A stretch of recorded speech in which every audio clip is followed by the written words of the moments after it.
এরপর এটার পিছনে লজিকও আছে। আবার লজিক কিতে জানো নি কইব, এই যে কাইনামেটিক্স আর এনএলএম আছে এটি তো বেস সব চ্যাপ্টারের। আরে সব চ্যাপ্টারের বেস হলে কি হয়েছে, বেস পড়াই থেকে 3 মাস 4 মাস লাগে, এটি কেমন বেস আমি বুঝাচ্ছি না। কত তালা বুর্জ খলিফা বানায় বয় না, এত বড় বেস বানাইতেছে। তুমি মনে করো জীবনে এবিসিডি পড়ছই না, তুমি জানো নি যে ইংলিশ ল্যাঙ্গুয়েজ কেমন নেব। ফার্স্টের দিকে যে টপিকটি থাকে, কি কি টপিক থাকে কত ফার্স্টের দিকে বসে 11 ফার্স্ট চ্যাপ্টার কি থাকো, বেসিক ম্যাথের মধ্যে অ্যাকচুয়ালি অনেক কিছু হয়। ইউনিট ডাইমেনশন, বেসিক ম্যাথ না মানে ইউনিটের ডাইমেনশন, এটা ফিজিক্সের টপিক নি কত না ইউনিট ডাইমেনশন ফিজিক্স কই না না ফিজিক্স কই এটার মধ্যে তো নো ফিজিক্স, এটার মধ্যে শুধু রিলেশনস, ঠিক আছে না, ফিজিক্স কই আছে। আমি কই নাকি ফোর্স দিলে মাসের মধ্যে একটা ফোর্স দিলে অ্যাসেলারেশন প্রোডিউস হবে, এটা থোড়ি না কই ইউনিট ডাইমেনশনের মধ্যে পড়াই নাকি আমি পড়াই না তৈরি, তো ইউনিট ডাইমেনশন থোড়ি না ফিজিক্স। এরপরে কি আয় কত আরো এটার মধ্যে আয় সিগনিফিকেন্ট ফিগার, এরপর আরো অনেক কিছু হয় না, আর কি আয় কত এরর আয়, এটার মধ্যে আয় ভেক্টর। এই সবটাই হচ্ছে বেসিক ম্যাথ, এই হচ্ছে বেসিক ম্যাথের পার্ট, এই সব বেসিক ম্যাথ। এরপরে না ফিজিক্স শুরু হয়, ফিজিক্স করতে শুরু হয়, ফিজিক্স শুরু হয় কাইনেমেটিক্স থেকে। এবার মনে করো কাইনেমেটিক্স করলাম আমি, কাইনেমেটিক্সের পরে কি আয় কত, কাইনেমেটিক্সের মধ্যে কি কি আইব 1D আয়, 2Dর মধ্যে কি আয় একটা ইম্পর্টেন্ট আয় প্রজেক্টাইল, এরপরে রিলেটিভ, ঠিক আছে না। এবার এনসিআরটির মধ্যে ভেক্টর আবার দেখবা 2D মোশনে দিয়ে দিছে, ঠিক আছে 2Dর মধ্যে দেওয়া। এরপর কাইনেমেটিক্সের পরে বলো কি আয়, এরপরে এনএলএম, বুঝাসনি কথা। এরপরে কি তাই কো, এরপরে আয় কিটা এনএলএম এর পরে, এনএলএম এর পরে আয় অ্যাকচুয়ালি সার্কুলার মোশন 1, ঠিক আছে। এরপরে ওয়ার্ক পাওয়ার, ঠিক আছে না। এরপরে সার্কুলার মোশন 2, এরপরে কি তাই সার্কুলার মোশন 2 বুঝিনি কিটা ভার্টিক্যাল সহ আইবার কি, ভার্টিক্যাল সার্কুলার মোশন সহ, ঠিক আছে। ওই ওয়ার্ক পাওয়ার এনার্জি কাজে লাগায় প্লাস নিউটনের লজ অফ মোশন কাজে লাগা যায়, √5gr এগুলা। এরপরে কি আয় কত এটার পরে, এরপরে আয় রোটেশন না, এরপরে আয় সেন্টার অফ মাস, এরপরে কলিশন, এটি বাদ গেছে কারণ এটি আমি এক্সট্রা ক্লাসে করাইছি সব কিছু। এরপরে কি আয় এরপরে আয় রোটেশনাল মোশন, এরপরে কি আয় গ্র্যাভিটেশন, যেটা অনেক টিচার জানি না, চ্যাপ্টারটা আছে 11 এক্সিস্ট করে। এরপরে কি হইছে, এরপরে কি আইব, এরপরে প্রপার্টিজ অফ সলিড, এরপরে সলিড আইব সলিড, এরপরে ফ্লুইড আয়, ফ্লুইডের মধ্যে তো পার্টের অভাব নাই, ফ্লুইডের মধ্যে কি আছে কত স্ট্যাটিক্স, ডাইনামিক্স, এরপরে ছোট ছোট কিছু টপিক আছে আরো, ভিসকাসিটি, সারফেস টেনশন, বুঝা গেছে কথা। এরপরে না না এটি তো ভিসকসিটির মধ্যে, ভিসকসিটির মধ্যে টার্মিনাল ভিসকসিটি সবাই পড়বে। এরপরে ফ্লুইডের পরে কি থাকে হিট, এবার হিটের মধ্যে তো সব কত কিছু আছে, ক্যালোরিমেট্রি আছে, এরপরে কি আছে থার্মোমিটার আছে, এরপরে হিট ট্রান্সফার আছে, এরপরে থার্মাল এক্সপেনশন আছে, এরপরে আছে কেটিজি, এরপরে থার্মোডাইনামিক্স, এরপরে এরপরে কি আছে আর, এরপরে আছে অসিলেশন মানে এসএইচএম, এরপরে কি আছে ওয়েভস। কত বড় সিলেবাস দেখছো তুমি একটু, বুঝা গেছে। এবার আমি কই একটু কি হয় শোনো একটু কই, আমি এনে ভেক্টর চ্যাপ্টারটা আছে না, এটা পড়াইবো আমরা 2 মাস বা 1.5 মাস লাগায় ভেক্টর পড়াইতে, 1 মাস আছে 1 মাসই দিলাম আমি, এটা আমার কথা কইতেছি না কিন্তু, ঠিক আছে। তোমরা জানো এই ভেক্টর কতদিন পড়াইছি, ভেক্টর কয়দিন পড়াইছি 6-7 দিনের, এক সপ্তাহ না মানে 6-7 দিন আর কি, 6-7টা ডেট।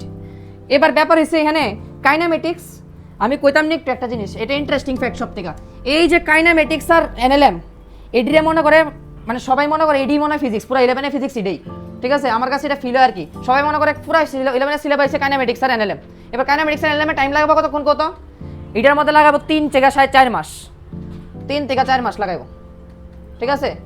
এবার কত কয় মাস গেল এনে টোটাল 1 মাস আর 3 মাস, মনে করো ইউনিট ডাইমেনশনও পড়াইলো, যদিও পড়ায় না, পড়াইছি নি জানি না কেউ, আর আমি পড়াইছিলাম ইউনিট ডাইমেনশন একটু একটু।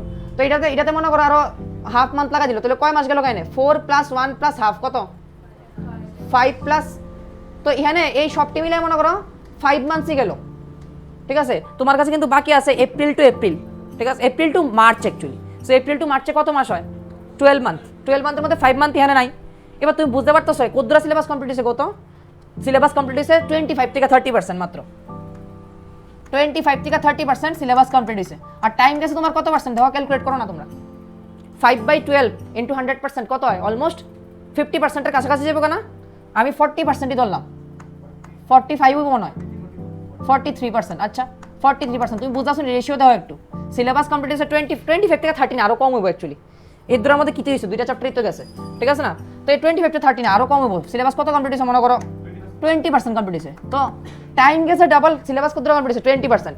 এবার ব্যাপার হয়েছে, এবার তারা আইব কিওর মধ্যে সার্কুলার মোশন করলাম আমি। ওয়ার্ক পর টাইম লাগে, তোমরা জানো ওয়ার্ক পর আমি কইছি সবসময় এটা একটু টাফ চ্যাপ্টার ওয়ার্ক পর। এবার ওয়ার্ক পরে টাইম লাগবো, সার্কুলার মোশন 2 করবো, ভার্টিক্যাল সার্কুলার মোশন। এবার ইহানে আয়া একটু পেস বাড়বো। এবার তুমি দেখছো আমি ক্লাসের মধ্যে স্পেস বাড়ে না, কিন্তু পেস কিন্তু সেম চলে সবখানে, মানে ফার্স্টে যা চলে লাস্টেও পেস সেম, ঠিক আছে? এরকম ভাবে আমরা লাস্টে পেস কম মজা অ্যাকচুয়ালি, ওখানে পেস কমছে অনেক, ঠিক আছে আগের থেকে। এবার ব্যাপার হয়েছে, এবার তুমি ভাবো তো এই জায়গাটা যদি কেউ ঠিকভাবে না করে, এটা যদি কমপ্লিটলি পেসে করে লাগে, একদম ফাস্ট করে লাগে রোটেশনাল মোশন। তোমরা দেখছো মোমেন্ট অফ ইনার্শিয়ার ক্লাস আমি কটা করাইছি, শুধু মোমেন্ট অফ ইনার্শিয়ার কটা ক্লাস আছে? কমসে কম 8-9টা 10টা তো হইব, 8-9-10টা এরকম হইব, 8টা ক্লাস মনে হয়েছে। তাহলে এই রোটেশনাল মোশন ছোট্ট টপিক মোমেন্ট অফ ইনার্শিয়া, সেটার কটা ক্লাস? তাহলে এটির মধ্যে তো টাইম লাগবো, এটি টাইম টেকিং, ঠিক আছে না? ইহানে মনে করো আরো লাগাই দিছে 2 মাস, লাগবো না? ওয়ার্ক পর সার্কুলার 2টা করলে 2 মাস লেগে যাবো গা। তাহলে কয় মাস হয়ে গেছে কেন? 5 + 2 কত? 7 মাস হয়ে গেছে গা, বুঝা গেছে নি? এরপরে কোর্সে আমার রেডি করার লেগে টাইম কই আছে? গ্রেভিটেশন টাচই করে না, এরপরে গ্রেভিটেশন তো করেই না। এরপরে সলিডে টাইম কম লাগে, আমি কইছিলামও। ফ্লুইড টাইম নেই একটু, 1 মান্থের মতো টাইম নেই, মানে আমি করালে টাইম নেই, এবার জানি না, এবার তাড়াতাড়িও করে অনেকে। এবার হিট তো প্রচুর টাইম লাগবে, হিট তো প্রচুর টাইম লাগে। হিটের মধ্যে কিছু চ্যাপ্টার তো এক্সট্রা রেট দিয়ে করানো লাগছে। Extra rate in the sense ওই আমরা যে টাইমটা আসলো আর কি, এক্সট্রা যে টাইমে করতাম। এবার কো এসএচএম ওয়েব সেটি তো করাই না এখন আর, নাইলে হিট বাদ জায়গা, কোনো একটা টপিক বাদ জায়গা। তো কোর্সে রিয়েল ফিজিক্স তো এখানে নাই কিচ্ছু, এর দ্রব থেকে ফিজিক্সই নাই। এদিকে এত বেসিক ফিজিক্স স্টার্ট হয়, মেইন ফিজিক্স তো এখানে না, এটি না ফিজিক্স। তো ফিজিক্স কই করতেছে? ফিজিক্স তো করতেছেই না। ফিজিক্স যে সময় পড়ানোর টাইম এসে তখন আর টাইম নেই আমার কাছে, ঠিক আছে না? এবার আমি কই এখান থেকে যদি কোনো টপিক বাদ জায়গা, মনে করো এখান থেকে কোনো টপিক আমি করাইছি না 11-এ, হইতেই পারে ধরো থার্মোডাইনামিক্স বাদ গেছে আমার, বা গ্রেভিটেশন বাদ গেছে, কিছু একটা বাদ গেছে। এবার গ্রেভিটেশন বাদ গেলে কি তাকে বোঝানি ও এটা তো ইলেকট্রোস্ট্যাটিক্সের লগে মিল আছে। হ্যাঁ ইলেকট্রোস্ট্যাটিক্সের লগে মিল আছে, কিন্তু ইলেকট্রোস্ট্যাটিক্সের মধ্যে আমার কইয়া দেখাক তো কেউ এসকেপ ভেলোসিটি টপিকটা আসেনি, অরবিটাল ভেলোসিটি আসেনি, এটি তো নাই। হেনে কবে পড়াইব এটি? আর পড়াইতো না, এটি শেষ। এটা শেষ হয়েছে মানে শেষ, এটা বুঝা গেছে? তোমরা যে মেনের কোশ্চেন খুললা দেখো বা নিটের কোশ্চেন খুললা দেখো, গ্রেভিটেশন চ্যাপ্টারতে কত কোশ্চেন আয়, প্রচুর, হিউজ ওয়েটেজ, ছোট চ্যাপ্টার ওয়েটেজ হিউজ। এবার সলিড ফ্লুইডের কথা বলতেছি আমি। সলিড ফ্লুইড তো অনেক টাইম নেই, একটু টাইম নেই, কারণ এটির মধ্যে ছোট ছোট টপিকগুলো সবগুলো পড়ান লাগে ঠিকভাবে। এরপরে ইহানে এই চ্যাপ্টার তো আমি পড়াইতে দেখছি না, এটি এ তো পড়াই না। ক্যালোরিমেট্রিতে 1 দিন লাগে, হিটও তো পড়াইতে কয়দিন লাগে? 1 দিনই লাগে কইতে গেলে। থার্মাল এক্সপেনশনের পার্টটা, আর থার্মাল এক্সপেনশন না, মানে থার্মোমিটারের যে পার্টটা আছে কইতে গেলে, ওই যে থার্মোমিটার, এই আর কি। এবার দেখো তুমি, এবার হিট ট্রান্সফারের কথা কই আমি। হিট ট্রান্সফারের ব্যাপারে, হিট ট্রান্সফারের মধ্যে কয়টা পার্ট থাকে কত?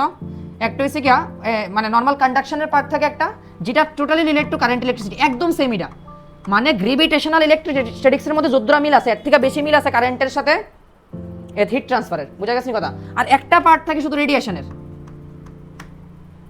এটা একটু ডিফারেন্ট, শুধুমাত্র ছোট্ট একটা টপিক, 3 থেকে 4টা ফর্মুলা আছে বাস, এতটুকুই। তো এবার দেখো তুমি এটির মধ্যে না টাইম দিব আমি, আর তুমি দেখো মানে আমি যখন করাইছি সবটির মধ্যে ইউনিফর্মলি টাইম দেওয়া হয়েছে, ইউনিফর্ম টাইম একদম, এরকম না যে একটা দৌড়ে গেছি গা, তারপর আরেকটার গিয়ে কম একদম স্লো করে দিছি, আরেকটার গিয়ে বেশি করে দিছি, যেটা যতটা টাইম দরকার এর দূরে দেওয়ার দরকার। আমি ওই প্রথম পড়াইলাম আস্তে আস্তে, একদম আস্তে পড়াইছি। ও কাইনামেটিক্স আমি 2 মাস পড়ামু, 3 মাস পড়ামু, এরপরে আমি 2 মাস আরও এনএলএম করামু, মানে এটাই তো চলে, ট্রেন্ড তো এটাই হয়ে রয়েছে। তো এই ট্রেন্ডটা চললে তো আমি যেই মেন আর দেওয়া লাগতো না গিয়া, আমার ডিরেক্টলি যে অ্যাডভান্স দিতে লাগবো, ঠিক আছে? আমি যেই মেন কোয়ালিফাই না করে যে অ্যাডভান্স দিতে লাগবো, ঠিক আছে না? এরকম হইতে লাগবো না, কারণ আমার তো যেই মেন কোয়ালিফাই করতাম না আমি। আমার যদি সিলেবাসটা মোটামুটি ঠিকঠাকভাবে কমপ্লিট না হয়, ঠিকঠাকভাবে আমি কোশ্চেনগুলো না পারি সব চ্যাপ্টারে, মনে করো একটা আমি কই একটা সিম্পল কথা, ধরো ওয়েবস আমি পড়ছি না, এবার ওয়েবস থেকে মনে করো একটা অর্গান পাইপের কোশ্চেন আইছে। অর্গান পাইপ তো তোমরা জানো কত টাফ টপিক না? অর্গান পাইপ কত ইজি টপিক, 2টা জিনিসই তো আছে, open organ pipe, close organ pipe, এর থেকে কোশ্চেন আইলে, ঠিক আছে না? ফর্মুলা কি আছে? V/12 আর V/4L, আর মনে রাখতে লাগবে এটার মধ্যে অর্ডার হারমোনিকগুলো আয় না, আর ইভেন হারমোনিকগুলো আয় না ক্লোজ অর্গান পাইপ, এর দূরে তোমার অনেক জিনিস। তো এটাও যদি না পড়ে কেউ, এটার থেকে কোশ্চেন এলে কেমনে বুঝবা তুমি? তুমি মনে করো জীবনে ABCD পড়ছই না, তুমি জানো নি যে ইংলিশ ল্যাঙ্গুয়েজ কেমন নেব, জানতা না তো, বুঝা গেছে না কথা? মানে আমি ফার্স্টেই এত বড় বড় টপিক এডিটে টাইম লাগায় পড়াবো, এটি বড় টপিকও না, তেমন বড় টপিকও না টাইম লাগানোর মতো, তো এডিটে যদি টাইম লাগাই পড়াই তাহলে কেমন নেব?